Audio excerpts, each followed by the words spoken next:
Then, like an anthem, from the heart's loosened cave, a voice soared up, whose magic sound could turn the poignant weeping of the earth to sobs of rapture, and her cry to spirit song. O human image of the deathless world, how hast thou seen beyond the topaz walls the gleaming sisters of the divine gate?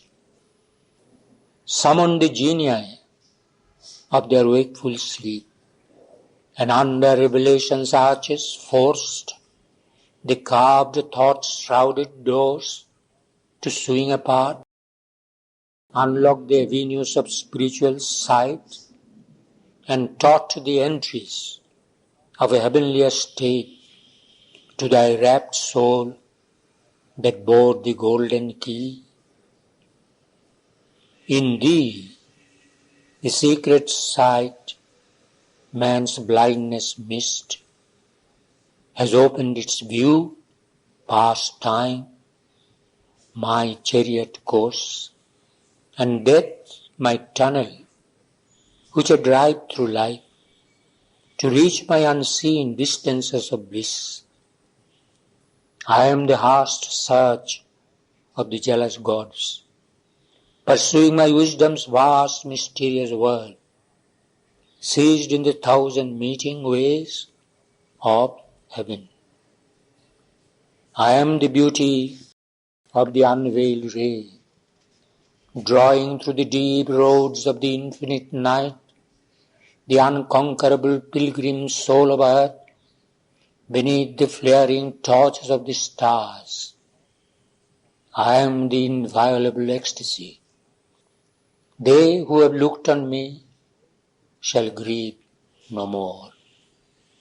The eyes that live in night shall see my form.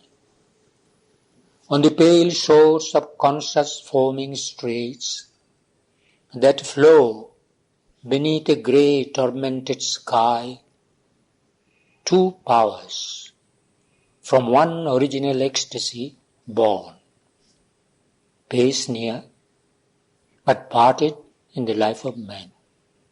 One leans to earth, the other yearns to the skies. Heaven in its rapture dreams of perfect earth, earth in its sorrow dreams of perfect heaven. And the two, longing to join, yet walk apart, idly divided by their vain conceits. They are kept from their oneness by enchanted fears, sundered mysteriously by miles of thought. They gaze across the silent gulfs of sleep, or side by side, reclined upon my vasts, like bride and bridegroom, magically divorced, they wake to yearn, but never can they clasp, while thinly flickering hesitates uncrossed between the lovers on their nuptial couch, the shadowy eidolon of a soul. But when the phantom flame edge fails undone, then never more can space or time divide the lover from the loved. Space shall draw back her grey translucent curtain. Time shall be the quivering of the spirit's endless bliss. Attend that moment of celestial fate. Meanwhile, you too shall serve the dual law, which only now the scouts of vision glimpse, who, pressing through the forest of their thoughts, have found the narrow bridges of the gods. Wait patient of the brittle bars of form, making division your delightful means of happy oneness rapturously enhanced by attraction in the throbbing air between. Yet, if thou'st abandoned the vexed world, careless of the dark moan of things below, tread down the isthmus, overleap the flood, cancel thy contract with the labouring force, renounce the tie that joins thee to earth kind, cast off the sympathy with mortal hearts. Arise, vindicate the spirit's conquered right, relinquishing the charge of transient breath under the cold gaze of the indifferent stars, leaving thy borrowed body on the sod, ascend, O soul, into thy blissful home.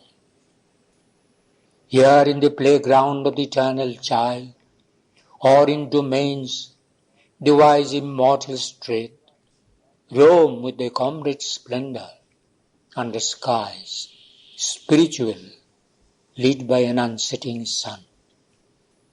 As goddess live, who care not for the world, and share not in the toil of nature's powers. Absorbed in their self-ecstasy, they dwell.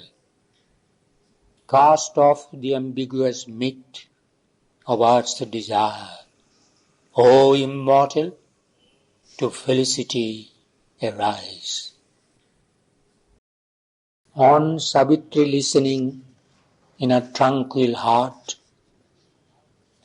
to the harmony of the ensnaring voice, a joy exceeding earth's and heaven's poured down, the bliss of an unknown eternity, a rapture from some waiting infinite.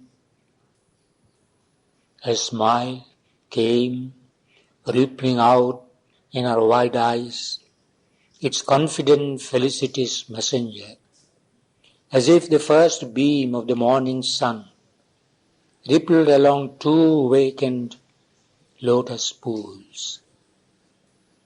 O besetter of man's soul with life and death, and the world's pleasure and pain, and day and night, tempting his heart with the far lure of heaven, testing his strength with the close touch of hell, I climb not to thy everlasting day, even as I have shunned thy eternal night. To me, who turn not from the terrestrial way, give back the other self, my nature asks. Thy spaces need him not to help their joy. Earth needs his beautiful spirit, made by thee, to fling delight down like a net of gold. Earth is the chosen place of mightiest souls. Earth is the heroic spirit's battlefield, the forge where the art's mason shapes his works. Thy servitudes on earth are greater, King, than all the glorious liberties of heaven. The heavens were once to me my natural home. I too have wandered in star-jewel groves, pale sun-gold pastures, and moon-silver swords, and heard the harping laughter of their streams, and lingered under branches dropping myrrh. I too have revelled in the fields of light, touched by the ethereal raiment of the winds. Thy wonder rounds of music I have trod, lived in the rhyme of bright, unlaboring thoughts. I have beat swift harmonies of rapture vast, danced in spontaneous measures of the soul, the great and easy dances of the gods. Oh, fragrant are the lanes that children walk, and lovely is the memory of their feet amid the wonder flowers of paradise. A heavier tread is mine, a mightier touch. There where the gods and demons battle in night, or wrestle on the borders of the sun, taught by the sweetness and the pain of life, to bear the uneven strenuous beat that throbs against the edge of some divinest hope, to dare the impossible with these pangs of search. In me, the spirit of immortal love stretches its arms out to embrace mankind. Too far thy heavens for me from suffering men. Imperfect is the joy not shared by all. Oh, to spread forth, oh, to encircle and seize more hearts till love in us has filled thy world. O life, the life beneath the wheeling stars, for victory in the tournament with death, for bending of the fierce and difficult bow, for flashing of the splendid sword of God. O thou who soundest the trumpet in the lists, part not the handle from the untried steel. Take not the warrior with his blow unstruck. Are there not still 1,000,000 fights to wage? O King Smith, cling on, still thy toil begun. Weld us to one in the strong smithy of life. Thy fine curved jewelled hilt, called Savitri, the blade's exultant smile, name Sattva. Fashion to beauty, point us to the world. Break not the lyre before the song is found. Are there not still unnumbered chants to weave? O subtle-souled musician of the years, play out what thou hast fluted on my stops. Arise from the strain, their first wild plaint divined, and that discover which is yet unsung.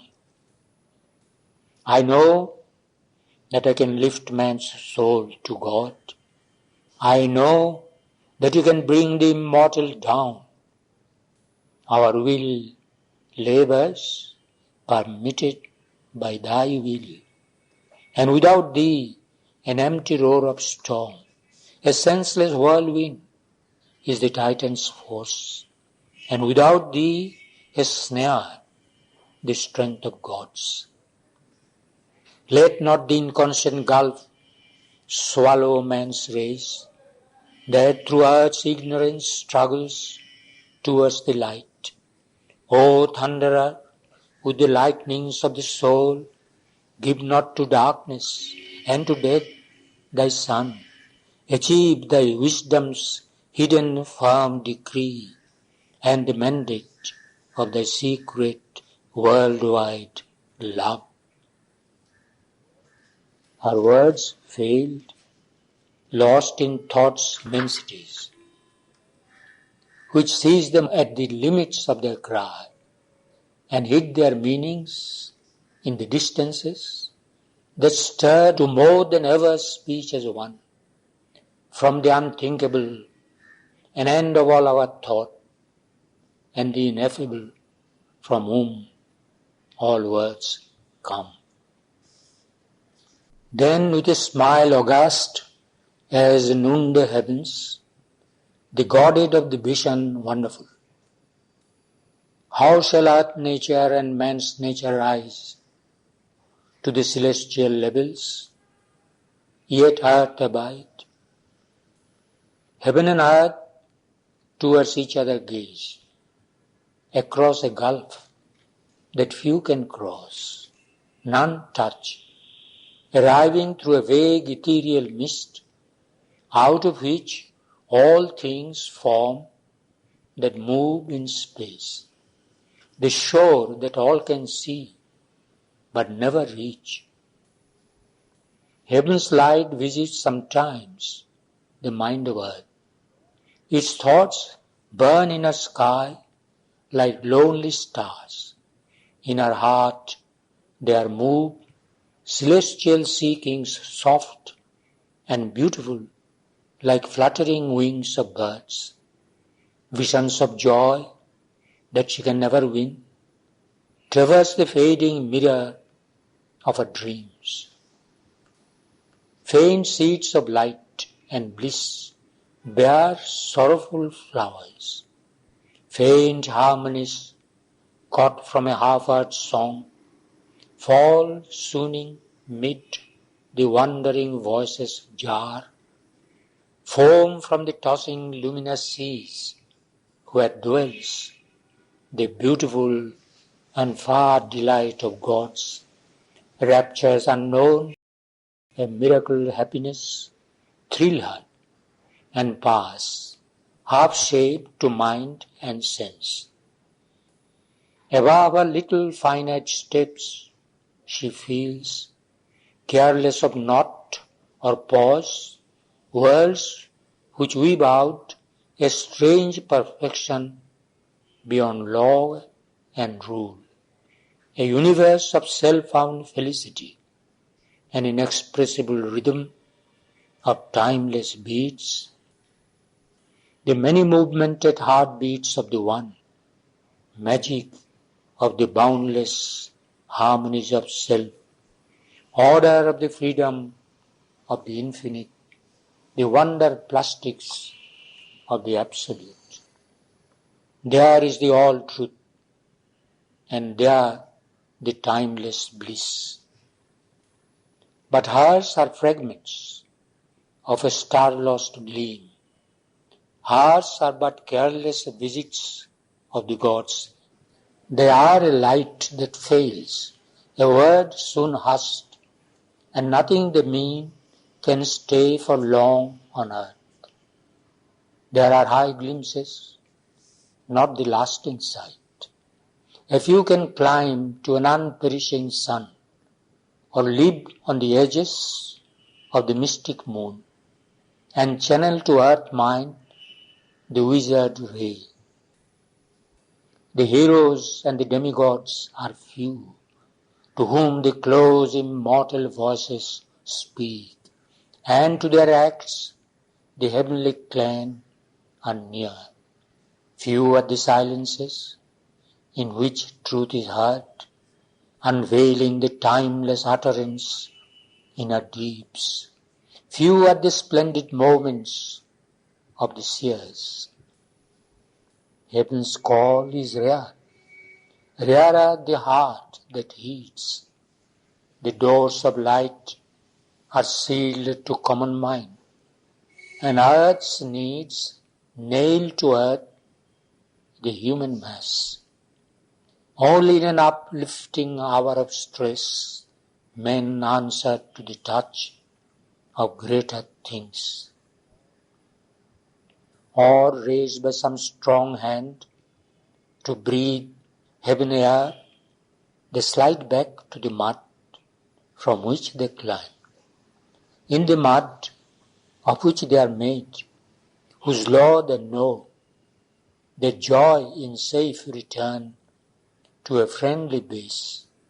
And though something in them weeps for the glory lost and greatness murdered, they accept their fall. To be the common man, they think the best. To live as others live is their delight. For most are built on nature's earthly plan, and owe small debt to a superior plane. The human average is their level pitch, a thinking animal's material ridge. In the long, ever-mounting hierarchy, this stark economy of cosmic life, each creature to his appointed task and place is bound by his nature's form, his spirit's force. If this were easily disturbed, it would break the settled balance of created things. The perpetual order of the universe would tremble, and a gap yawn in open fate. If man were not, and all were brilliant gods, the mediating star would then be lost, by which the spirit, awake in matter, winds, accepting the circuits of the middle way, by heavy toil and slow ionic steps, reaching the bright, miraculous fringe of God into the glory of the oversoul. My will, my call is there in men and things, but the inconscient lies at the world's grey back and draws to its breast of night and death and sleep, imprisoned in its dark and dumb abyss. A little consciousness it lets escape, but jealous of the growing light, holds back, close to the obscure edges of its cave, as if a fond, ignorant mother kept her child tied to her apron strings of nations. The inconscient could not read, without man's mind, the mystery of the world, its sleepless mate. Man is its key to unlock a conscious door, but still it holds him dangled in its grasp. It draws its giant circle round his thoughts. It shuts his heart to the supernal light. A high and dazzling limit shines above. A black and blinding border rules below. His mind is closed between two firmaments. He seeks through words and images the truth, and poring on surfaces and brute outsides, or dipping cautious feet in shallow seas, even his knowledge is an ignorance. He is barred out from his own inner depths. He cannot look on the face of the unknown. How shall he see with the omniscient's eyes? How shall he will with the omnipotent's force? O too compassionate and eager dawn, leave to the circling eons a tardy pace, and to the working of the inconscient will, leave to its imperfect light the earthly race. All shall be done by the long act of time. Although the race is bound by its own kind, the soul in man is greater than his fate. Above the wash and surge of time and space, disengaging from the cosmic commonality by which all life is kin, in grief and joy, delivered from the universal law, the sun-like single and transcendent spirit can blaze its way through the mind's barrier wall and burn alone in the eternal sky, inhabitant of a wide and endless calm. O flame, withdraw into thy luminous self, or else return to the original might on a sheer summit above thought and world. Partner of my unhowered eternity, be one with the infinity of my power. For thou art the world mother and the bride. Out of the fruitless yearning of earth's life, out of her feeble, unconvincing dream, recovering wings that cross infinity, pass back into the power from which thou camest. To that thou canst uplift thy formless flight. Thy heart can rise from its unsatisfied peaks and feel the immortal and spiritual joy of a soul that never lost felicity. Lift up the fallen heart of love which flutters, cast down desire's abyss into the gulfs. Forever rescued out of nature's shapes, discover what the aimless cycles want. They are intertwined with all that life has meant, here vainly sought in a terrestrial form. Break into eternity thy mortal mold, melt, lightning, into the invisible flame. Clasp, ocean, deep into thyself, thy wave, happy forever in the unbosoming surge.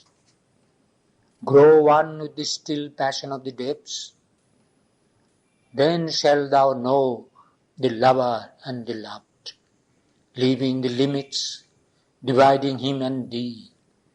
Receive him into boundless Savitri. Lose thyself into infinite Sattvan. O miracle, where thou beganst, there cease. But Savitri answered to the radiant God, in vain thou temptst to its solitary bliss two spirits saved out of a suffering world. My soul and his indissolubly linked in the one task for which our lives are born, to raise the world to God in deathless light, to bring God down to the world on earth we came, to change the earthly life to life divine. I keep my will to save the world and man. Even the charm of the alluring voice, O blissful Godhead, cannot seize and snare. I sacrifice not earth to happier worlds, because there dwelt the Eternal's vast idea and his dynamic will in men and things.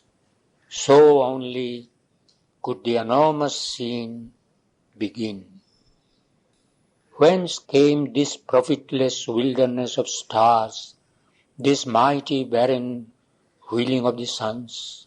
Who made the soul of futile life in time, planted a purpose and a hope in the heart, set nature to a huge and meaningless task, or planned her million yearns efforts waste? What force condemned birth and death and tears, these conscious creatures crawling on the globe?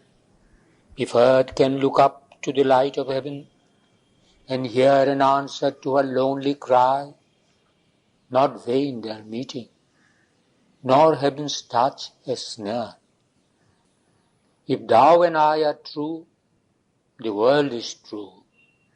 Although thou hide thyself behind the works, to be is not a senseless paradox. Since as God made earth, earth must make in her goal. What hides within her breast, she must reveal. I claim thee for the world that thou hast made. If man lives bound by his humanity, if he is tied forever to his pain, let a greater being then arise from man, the superhuman with the eternal mate, and the immortal shine through earthly forms.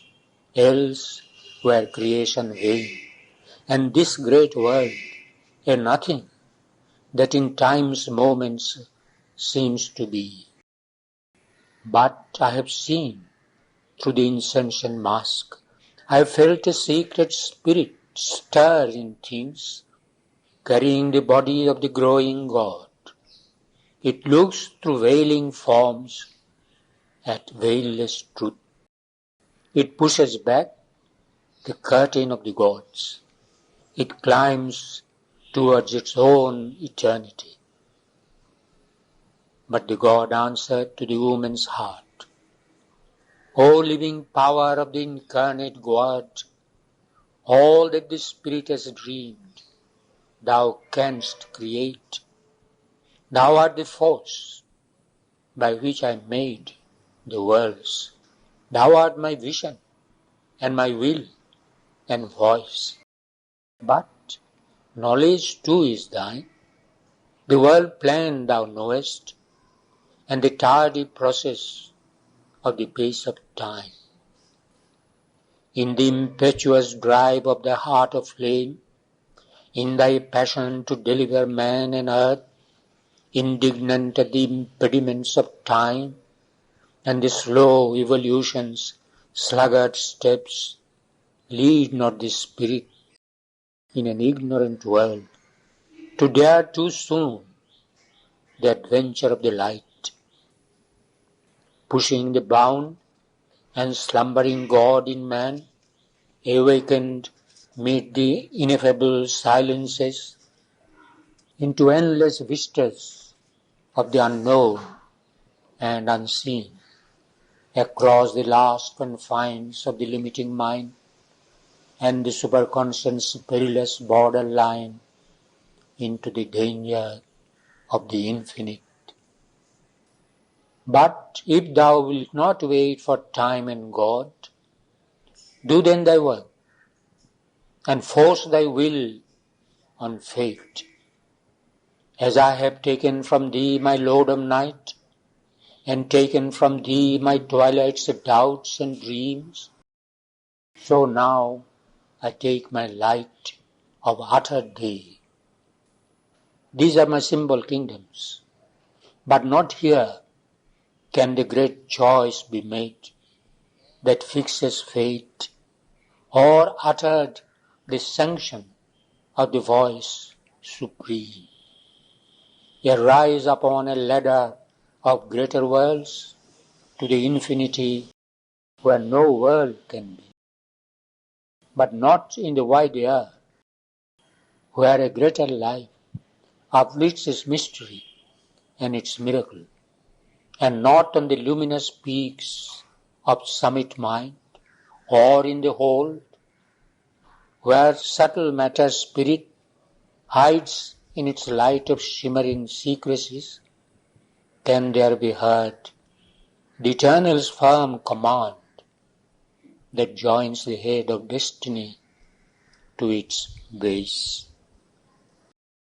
These only are the mediating links, not theirs is the originating sight, nor the fulfilling act or last support that bears perpetually the cosmic pile. Two are the powers that hold the ends of time. Spirit foresees, matter unfolds its thought. The dumb executor of God's decrees, omitting no iota and no dot. Agent unquestioning, inconscient, stark, evolving inevitably a charged content. Intention of his force in time and space, in animate beings and inanimate things, immutably it fulfills its ordered task. It cancels not a tittle of things done. Unswerving from the oracular command, it alters not the steps of the unseen. If thou must indeed deliver men and earth on the spiritual heights, look down on life. Discover the truth of God and man and world. Then do thy task, knowing and seeing all. Ascend, O soul, into the limitless self. Choose destiny's curb and stem thy will on time. He ended, and upon the falling sound, a power went forth that shook the founded spheres and loosed the stakes that hold the tents of form. Absolved from vision's grip and the folds of thought, wrapped from us sense, like disappearing scenes in the stupendous theatre of space, the heaven worlds vanished in spiritual light. A movement was abroad, a cry, a word, beginningless in its vast discovery, momentless in its unthinkable return. Quiet in calm seas, she heard the eternal thought, rhythming itself abroad unutterably in spaceless orbits and on timeless roads. In an ineffable world, she lived fulfilled. An energy of the triune infinite, in a measureless reality, she dwelt, a rapture and a being and a force, a linked and myriad-motioned plenitude, a virgin unity, a luminous pulse, housing a multitudinous embrace to marry all in God's immense delight, bearing the eternity of every spirit, bearing the burden of universal love, a wonderful mother of unnumbered souls. All things she knew, all things imagined or willed. Her ear was opened to ideal sound, shaped the convention, bound no more her sight. 1,000 doors of oneness was her heart, a crypt and sanctuary of brooding light. Appeared the last recess of things beyond. Then in its round, the enormous fiat paused. Silence gave back to the unknowable all it had given. Still was our listening thought. The form of things had ceased within her soul. Invisible that perfect Godhead now.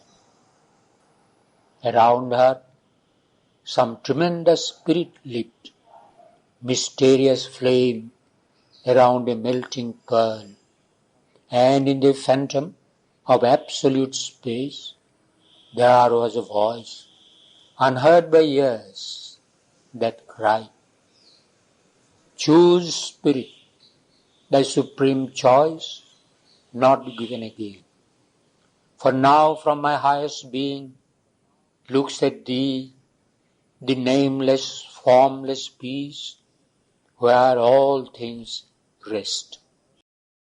In a happy, vast, sublime cessation, no, an immense extinction in eternity, a point that disappears in the infinite, felicity of the extinguished flame, last sinking of a wave in a boundless sea, end of the trouble of thy wandering thoughts, close of the journeying of thy pilgrim soul. Accept, O music, weariness of thy notes, O stream, wide breaking of thy channel banks. The moments fell into eternity. But someone yearned within a bosom unknown, and silently the woman's heart replied, Thy peace, O Lord, a boon within to keep, amid the roar and ruin of wild time. For the magnificent soul of man on earth, thy calm, O Lord, that bears thy hands of joy. limitless like ocean, round a lonely isle. A second time the eternal cry arose. Wide open are the ineffable gates in front. My spirit leans down to break the knot of earth, amorous of oneness, without thought or sign, to cast down wall and fence, to strip heaven bare, see with the large eye of infinity, unweave the stars, and into silence pass. In an immense and world-destroying pause, she heard a million creatures cry to her. Through the tremendous stillness of her thoughts, immeasurably the woman's nature spoke.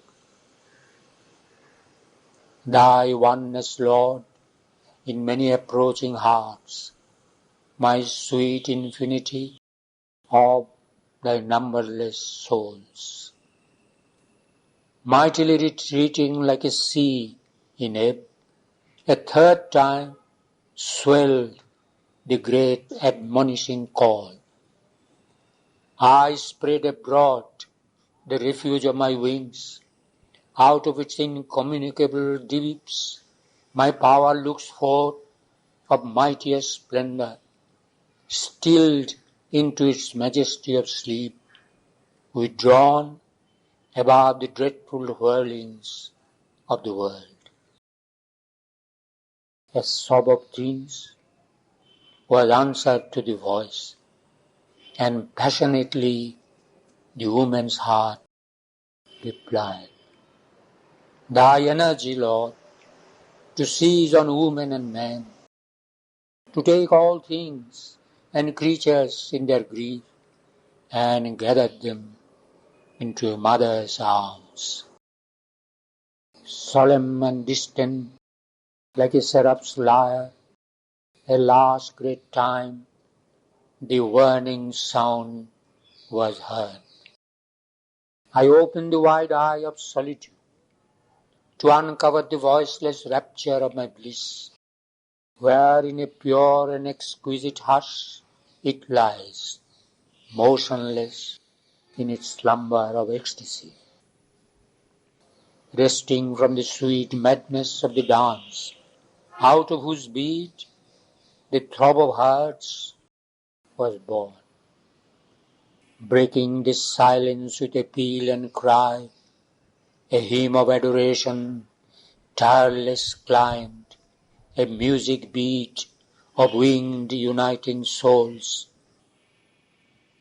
Then all the women yearningly replied, Thy embrace, which rends the living knot of pain, Thy joy, O Lord, in which all creatures breathe, Thy magic, flowing waters of deep love, Thy sweetness, give to me for earth and men.